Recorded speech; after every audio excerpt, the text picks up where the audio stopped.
vamos a terminar con esto y vamos a la segunda historia, que tiene que ver con un gran ídolo, una estrella que apareció en el firmamento ajedrecístico, que fue Paul Morphy.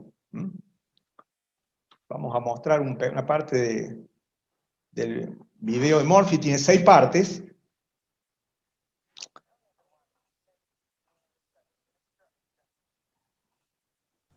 Alejandro, no estás compartiendo pantalla. Sí, ahora voy a compartir, un momento.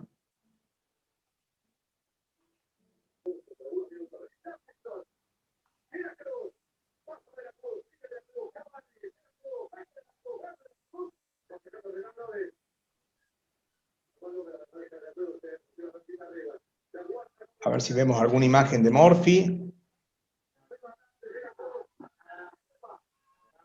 Bueno, le decían el Mozart del ajedrez. Jugador norteamericano, nacido en Nueva Orleans, 1837. Vamos a buscar la imagen de Morphy. Ahí está. Esta es el daguerrotipo de Morphy más conocido.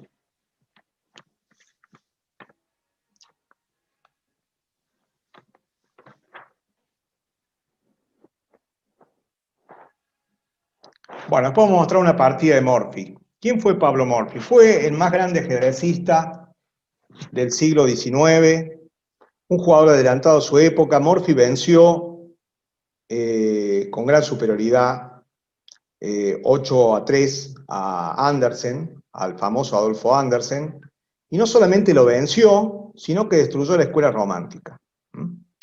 Morphy integra una escuela que es el único representante, la Escuela Moderna del Desarrollo, y estudiando las partidas de Morphy jugó ajedrez federado prácticamente 2 años. La generación siguiente, de Steinitz, de Lasker, entendieron el ajedrez totalmente diferente que los 300 años anteriores. Prácticamente Morphy termina con la escuela romántica. Uno puede decir, bueno, pero a mí me gustaba los gambitos de rey, las grandes partidas, la inmortal, la siempre viva, pero bueno, era una belleza muy forzada y que se basaba en un conocimiento histórico. Fischer y Anand lo citan como uno de los 10 mejores jugadores de la historia. Kasparov dice, mis grandes predecesores, el juego de Morphy en posiciones abiertas era totalmente contemporáneo, al mismo nivel que los grandes maestros modernos. O sea, en 1858 Morphy jugaba las aperturas, las posiciones abiertas, con la misma eficacia que los grandes maestros modernos. Tuvo una vida muy complicada, se lo llamaba el orgullo y la tristeza del ajedrez. El orgullo porque viene una campaña fantástica desde los 9 años, un niño prodigio, y luego deja de jugar al ajedrez. Estados Unidos ha tenido mala suerte con varios grandes maestros. Dejaron de jugar Morphy, dejaron de jugar Fine. Fine dejó de jugar para dedicarse al psicoanálisis, y también Bobby Fischer, que dejó 20 años. Bueno, justamente estos términos, el orgullo y la tristeza, es el nombre del libro de David Lawson. David Lawson escribió un libro que se llama The Pride and Sorrow of Chess, el orgullo y la tristeza del ajedrez, que habla de la vida de Morphy, un trabajo muy documentado con casi 300 páginas que yo lo recomiendo. Bueno, Morphy nace el 22 de junio de 1837 en Nueva Orleans, era una ciudad muy rica. Hacía pocos años que Estados Unidos había incorporado la Luisiana. Venía de una familia muy rica y muy distinguida. El padre era de origen irlandés, pero había pasado por España y tenía también ascendencia española. Bueno, era común la relación entre Irlanda y España, por el sentido de ser católicos ambos. Bueno, lo podemos observar con el almirante Guillermo Brown, que sirvió como fundador de la Armada Argentina, ¿no es cierto?, y era irlandés. Bueno, la familia de Morphy eran todos abogados. El padre de Morphy había sido integrante de la Suprema Corte de Luisiana, habría sido procurador del Estado. Los tíos también, él quería ser abogado como toda su familia. La madre era música, era de origen francés. La madre de Morphy se llamaba Louise Thérèse Félicite Le Carpentier. Louis Thérèse Le Carpentier era el nombre de la madre, de origen francés, era gente muy acaudalado, y bueno, Murphy aprende como salen, como todos los casos. Jugaban el tío de Murphy, Ernest Murphy, que es bastante conocido, que era un jugador fuerte también, y el padre, un domingo en la casa, y Murphy, cuando tenía 6, 7 años, le indica una jugada mejor, y la pregunta es, ¿quién te enseñó a jugar al ajedrez? Y bueno, yo aprendí viendo, ¿no? Se dio muchas veces en la historia, la misma historia de Capablanca. A los 9 años, Murphy ya era uno de los mejores jugadores de Nueva Orleans. Y jugaba ajedrez con el grupo de amigos de su padre. Vino un famoso general Scott y lo visitó a este juez Alonso Murphy, que era muy conocido y una persona de la aristocracia de Nueva Orleans, y lo hace jugar contra su nene de 9 años, le gana por supuesto que gana, Pablito gana, y bueno, se enfada y se va el general, que pierde con un niño de 9 años. A los 12 años viene un famoso jugador, un jugador muy conocido, Jakov Lowenthal, visita a Estados Unidos. Lowenthal era un jugador húngaro, uno de los mejores jugadores en ese momento del ajedrez mundial, un jugador conocido porque tiene una variante de la Sirán que se llama variante Lowenthal, y juega un match a 3 partidas y lo pierde 3-0. 3-0 o 2,5-medio, porque la segunda partida no está. Pero sí la primera y la tercera, y yo no he visto chicos de 12 años que hayan jugado en ese nivel. Lowenthal, luego de perder el match con Murphy a los 12 años, y estamos hablando de un jugador que era un top 10 mundial en esa época, promociona a Murphy en Europa y cuenta su experiencia. Jugué contra un niño que se llama Pablo Murphy en Nueva Orleans, es el mejor jugador que yo he visto, y las partidas, la primera y la tercera están publicadas, son victorias de Murphy, la segunda se perdió. Por eso algunos autores, por ejemplo Lawson, da que fue 3-0 el match. Bueno, lo mismo, le ganó 3-0, le ganó 2,5 a un top mundial, es fantástico para alguien que tiene 12 años y ninguna experiencia en torneos. Resulta que, bueno, va a los mejores colegios, ingresa a la universidad, se recibe a los 19 años de abogado, se recibe en la Universidad de Louisiana, que una universidad muy prestigiosa. Se decía que se sabía el Código Civil de memoria. También hace estudios de filosofía y de matemáticas, o sea que la familia había pensado en él, en seguir la carrera familiar, y era evidentemente una persona muy inteligente, fuera también de sus virtudes ajedrecísticas. En 1857, cuando él tiene 20 años, se organiza en Estados Unidos el primer campeonato de los Estados Unidos, primer Congreso Norteamericano de Ajedrez. Juegan destacados jugadores como Louis Paulsen, que era un alemán muy fuerte, que se había radicado en Estados Unidos, Thomas Lichtenstein. Lo invitan porque ya era conocido en todo el país. Murphy era muy conocido justamente por la obra de difusión que le hizo Jakov Lowenthal. Primero no quiere jugarlo y finalmente el tío le convence que lo juegue y lo gana de punta a punta y sale primer campeón norteamericano. Cuando sale campeón norteamericano, el Club de Ajedrez de Nueva Orleans quiere hacer el match entre Stoughton y Murphy. Stoughton era considerado, luego de la Bourdonnais, que dejó de jugar, el mejor jugador en esa época, considerado el oficioso campeón mundial. Hacen una gestión para traerlo a Stoughton de Inglaterra a Nueva Orleans a jugar el match. Stoughton dice no, que no tiene suficientes antecedentes para jugar conmigo, que vaya a Europa y que muestre que puede jugar conmigo. Entonces, en 1858, apoyados por el Club de Nueva Orleans, él viaja, hace una gira a Europa. Primero recala en Londres, lo busca a Stoughton y Stoughton se niega a jugar, pone excusas para jugar. Stoughton también era actor y dramaturgo, entonces decía que no puedo en este momento jugar el match porque estoy ocupado. Bueno, era muy común en la época donde el título mundial era una propiedad del campeón mundial, que el campeón mundial pusiera excusas.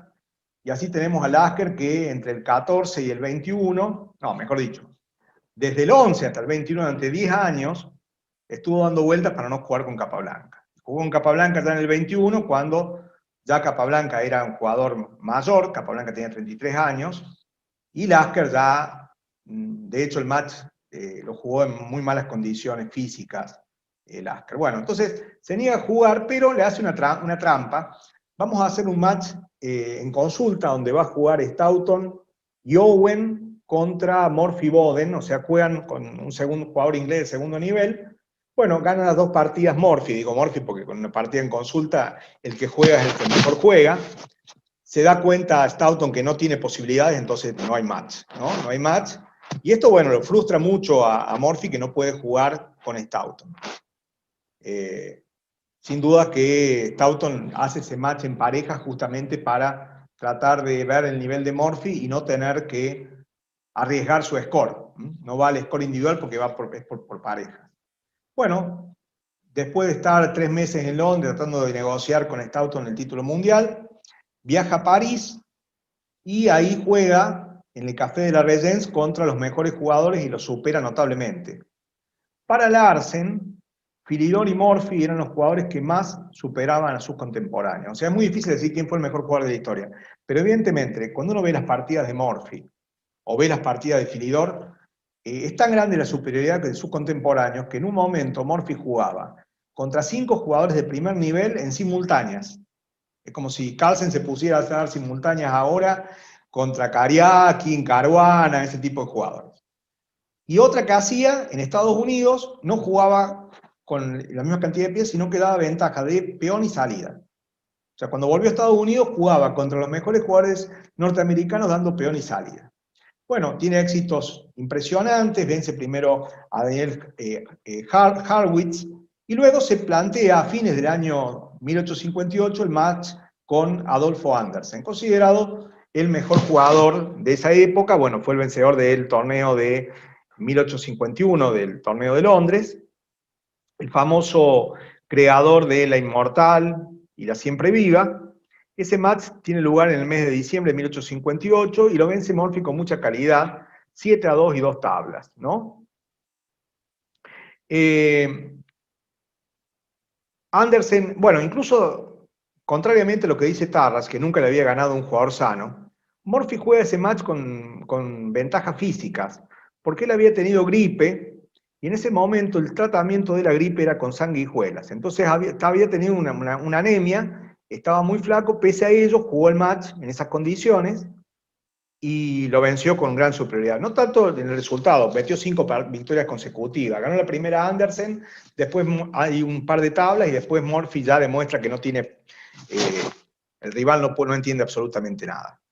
Y cuando finaliza el match, Andersen declara, dice, Murphy es el mejor jugador de la historia, incluso mejor que la Bourdonnais.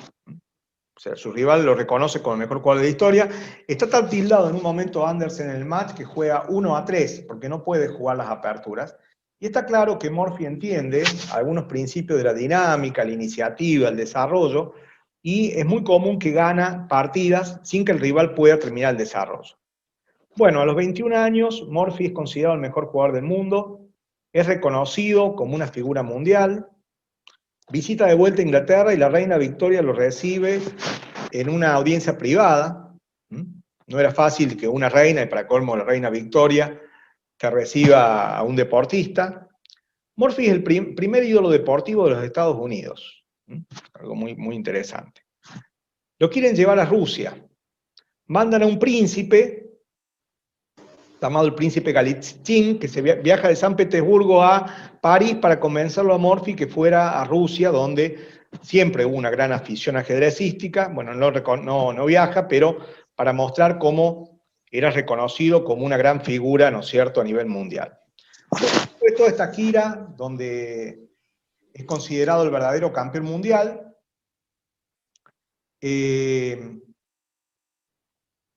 vuelve a Estados Unidos, donde es recibido con grandes honores, hay giras por todo Estados Unidos, tarda varios meses en llegar a Nueva Orleans, lo reciben senadores, representantes, lo reciben en las universidades, hay grandes banquetes para festejar al primer campeón mundial norteamericano.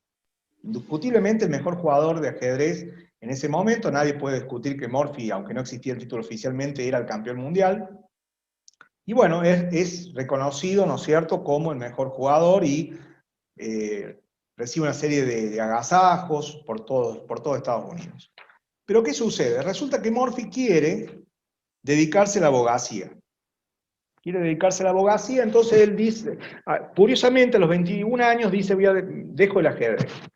Ya casi no tenía rivales, en su gira en Estados Unidos daba ventaja, porque no podía jugar con 32 piezas, 16 contra 16, jugaba con peón y salida de ventaja. Quiere dedicarse a la abogacía, no consigue entrar dentro del sistema judicial de Luisiana, pese a tener el padre integrante de la Corte Suprema, el tío también, eran abogados muy, muy famosos. Abre su bufete de abogados y la gente que lo viene a visitar, en vez de traerle caso, lo vienen a reconocer como jugador de ajedrez. Y un tema que en esa época el ajedrez no era considerado una profesión.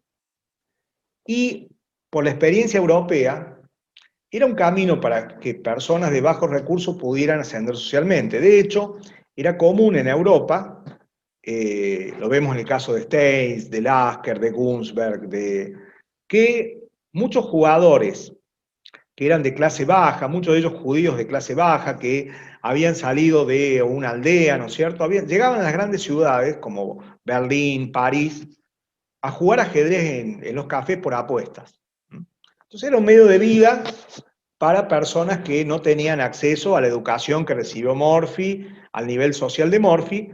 No era considerada una profesión importante, por eso Morphy dijo, no, para mí el ajedrez es un pasatiempo, yo no quiero ser un jugador profesional del ajedrez, yo soy abogado. Pero no triunfó como abogado, y acá está una teoría que no está en los libros, que me la contó el gran maestro Edith Eliscases. Según Eliscases, el rechazo social que tenía Morphy era porque era muy oscuro. Y lo podemos ver en las fotos que tiene un tono medio aceitunado, ¿no? En un lugar que era el centro esclavista más importante de los Estados Unidos, y también Alejandro, un lugar, sí. no sé si estás compartiendo, No, ahora pero... voy a compartir una foto de Morphy. El centro más importante de esclavismo en los Estados Unidos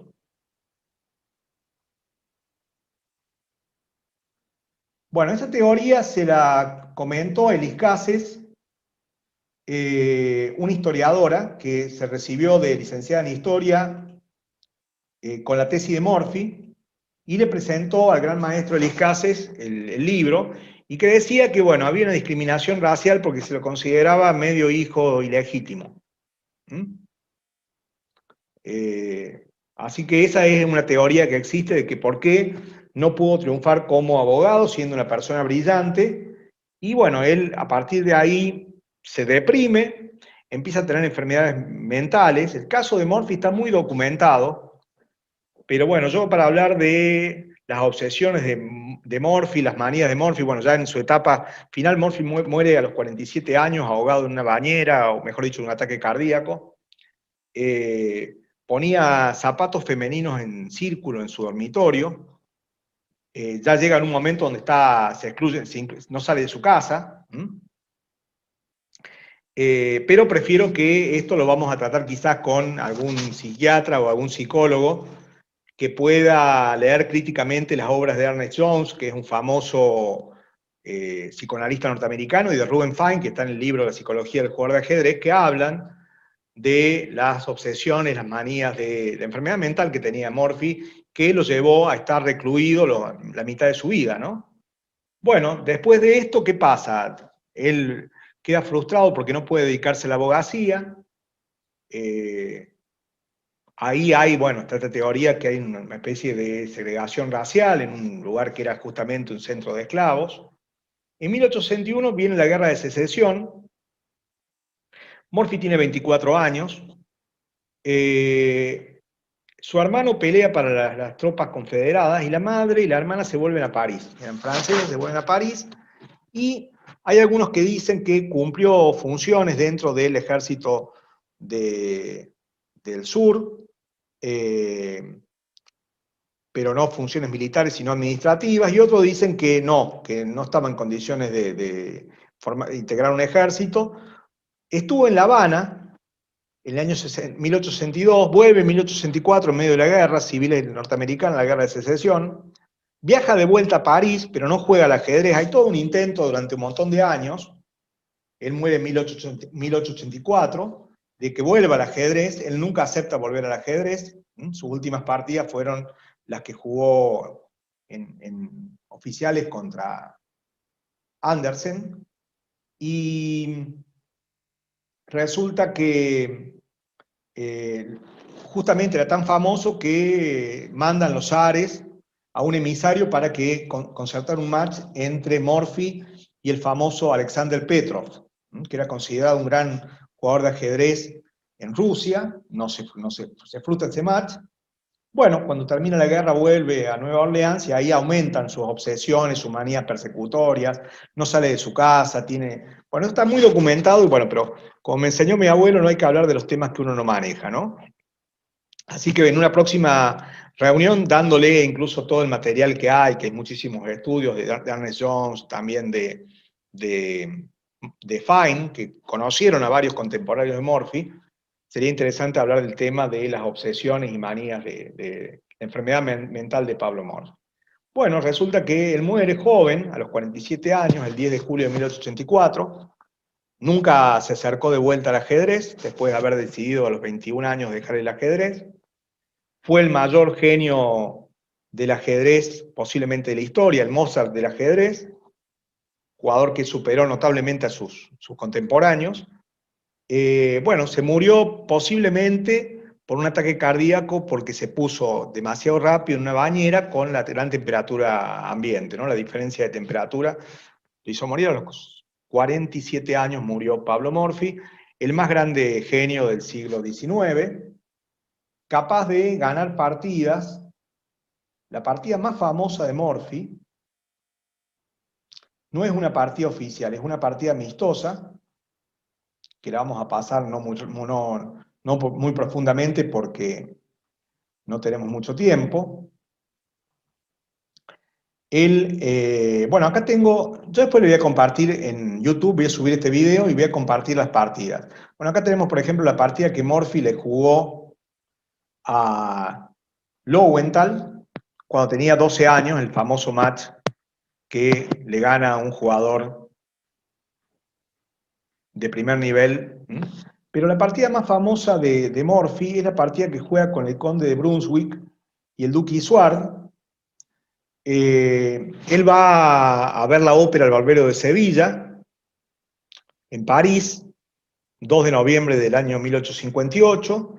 En el intervalo de la ópera juega una partida con un noble, el duque de Brunswick y el conde Isuard. Brunswick era inglés y Isuard era francés, y juegan esta famosa partida.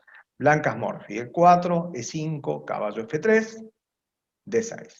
Bueno, una jugada más débil que caballo C6, las negras tienen poca actividad. Ya vemos cómo Morphy maneja, a diferencia de los contemporáneos, lucha por el centro, la iniciativa, la ventaja de desarrollo, y acá el negro juega alfil G4, que es una jugada floja. ¿Por qué floja? Porque pierde un tiempo. Y si quisiéramos ver cuál ha sido el mayor aporte de Morphy en el ajedrez, el reconocer la importancia de los tiempos de desarrollo. Morphy se da cuenta que tomando D por E5 gana un tiempo, porque el negro debe tomar el caballo sí o sí. Porque si juega D por E5, dama por D8 jaque, rey por D8, caballo por E5, peón de más, amenaza en F7, iniciativa, clara ventaja del blanco. Entonces se ve obligado a tomar dama por F3 y D por E5, y ahora el blanco se pone 2-0 de desarrollo y amenaza mate. Normalmente en las partidas, si uno está jugando bien, el blanco se pone 1-0, el negro se pone 1-1, el blanco se pone 2-1, el negro se pone 2-2. Evidentemente que al obligar a tomar alfil por F3, la dama se desarrolló gratuitamente. Esta partida está comentada por Fischer. En un programa televisivo comentó esta partida, le dieron para que comente una partida, y comentó esta partida que es fantástica, ¿no? Bueno, el negro defiende con caballo F6, y Morphy, fanático de la iniciativa, juega dama B3 con doble amenaza. Está amenazando dama por B7, ganando un peón y atacando la torre, y está amenazando mate, comenzando con alfil por F7, y a rey E7 o rey D7, dama E6 mate. Bueno, ya es muy difícil encontrar, los consultantes encuentran la jugada Dame 7, y acá tenemos una explicación que hace Kasparov en el libro Mis grandes predecesores. Resulta que acá es posible ganar material. Entonces puedo jugar dama por B7, el negro juega dama B4 jaque, única, para defender la torre y poder frenar el ataque del negro, dama por dama, alfil por B4 jaque, C3, alfil se va a C5, F3. Bueno, esta es una partida muy cómoda para el blanco, peón de más y pareja de alfiles. El blanco tiene un plan sencillo, rey de 2, no hace falta enrocar cuando se cambiaron damas, alfil de 3, empiezo a simplificar y gano el final. Pero una solución así en la época de Morphy se consideraba poco caballeresca. Entonces Morphy, en vez de comprar la ventaja de material, compra otra ventaja que se llama calidad de posición. Juega caballo C3 y tiene una posición de mayor calidad, de mejor posición. ¿Por qué? Porque todas las piezas blancas son activas y las piezas negras no. Tenemos una dama que interrumpe la acción del alfil, un caballo que es la única pieza bien ubicada y un rey negro que le va a costar mucho enrocar. Una cosa importante es cuando uno juega a obtener calidad de posición, sin querer amenaza cosas. Ahora sí vuelve a amenazar dama por B7, y el negro en posición mala no puede hacer jugadas buenas. Algo que ya se dio cuenta Steinitz. En posiciones malas uno tiene que hacer jugadas malas. Así que juega C6 para defender el peón, no puede desarrollar, y el blanco se pone 4-1 de desarrollo. 4 piezas muy bien desarrolladas del blanco en casillas ideales, frente a un caballo clavado y a una dama atada a la defensa de jaques. Casi subjugan la posición del negro, no tiene casi jugadas, no puede sacar el caballo, posiciones malas obligan a jugar mal. Entonces las negras juegan aquí B5, y acá hay una cosa importante, se da el primer sacrificio posicional de la historia. Primer sacrificio posicional de la historia, porque acá Morphy sacrifica el caballo, no por elementos tácticos, no hay una combinación, es por mantener la iniciativa, porque él sabe que si el blanco juega tranquilo, el negro también juega tranquilo.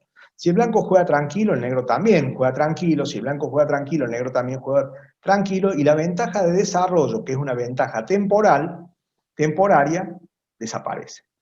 Entonces tiene que atacar, tiene la obligación de atacar, y por eso juega caballo por C por B5. Para estar mal con peón de menos, prefiero que estar mal con pieza de más. Jaque, caballo de 7. Yo recuerdo haber visto esta partida comentada por el gran maestro Liscases, y un alumno dijo, acá juego torre de 1 para presionar contra el caballo clavado. Y el gran maestro le dijo, no, complete la jugada. Bueno, ahora el blanco tiene las 4 piezas sumamente activas, mientras que el negro tiene todas las piezas pasivas, caballos clavados, y se está amenazando torre por D7.